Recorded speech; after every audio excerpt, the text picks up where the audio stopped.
Imagine a crew member on a ship steering towards an iceberg and all the alarms are going off, but the captain sees everything but does nothing. If it crashes, who do you blame? My name is Craig and this is Morning Star Quest. This is your journey through the Bible, one question at a time. So this is my friend Cosmo. Cosmo, say hi. Hey everyone, I'm Cosmo. Can't wait to dive into today's big question with you. Well, before I get into the question, we are delving into a whole heap of 439 of these questions, and there's a lot of them. That's a massive journey. Each question is like a new adventure. So, what's today's mystery? Well, I'm glad you asked. So, what we have today is a question. We are up to week 50. Can you believe we're up to week 50? Who was to blame for the original sin? Now we have 1 Timothy 2:14 and Romans 5:12. That's a huge question. Was it Adam or was it Eve? Or maybe there's more to the story than we think. Let's find out. And the thing is, some people say it's Eve, some people say it's Adam, and it's very confusing. Exactly. It's a classic debate. But what if there's a deeper reason behind why Adam is often held responsible? Well, if we go to 1 Timothy 2:14, Paul writes to a friend, Timothy, and he says, "And Adam was not the one deceived, it was the woman who was deceived and became a sinner." Ooh, okay. That pretty much lays the blame on Eve, doesn't it? It sure sounds like it. And then we have this verse, Romans 5:12.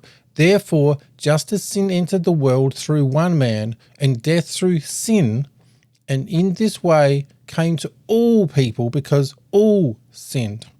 Now this one is one man, this is Adam. I mean, what do you think is the reason why this is written by Paul?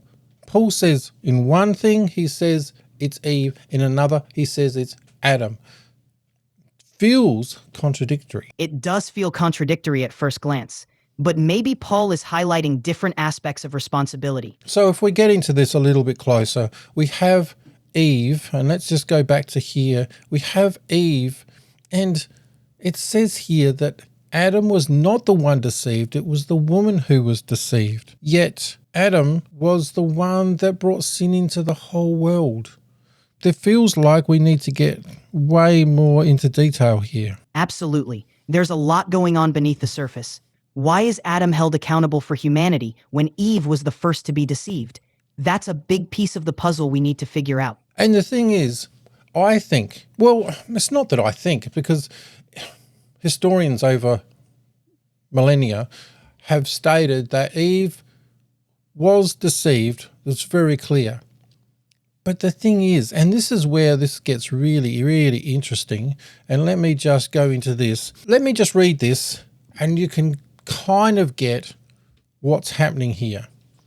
"Now the serpent was more crafty than any of the wild animals the Lord God had made. He said to the woman, 'Did God really say you must not eat from any tree in the garden?' The woman said to the serpent, 'We may eat fruit from the trees in the garden, but God did say you must not eat fruit from the tree that is in the middle of the garden, and you must not touch it, or you will die.' 'You will certainly not die,' the serpent said to the woman, 'for God knows that when you eat from it, your eyes will be opened, and you will be like God, knowing good and evil.' When the woman saw that the fruit of the tree was good for food and pleasing to the eye, and also desirable for gaining wisdom, she took some and ate it. She also gave it to her husband, and listen to these words, who was with her, and he ate it. Then the eyes of both of them were opened, and they realized they were naked." Okay, that's a lot to unpack there. Wow, that is a lot. So the serpent tricked Eve and Adam was right there with her. That means they both played a part in what happened. It's not just about who was deceived, but also who was responsible for their own actions. That definitely complicates things. And I think Eve was responsible for herself. Like she took the fruit, she was tempted, and she took it.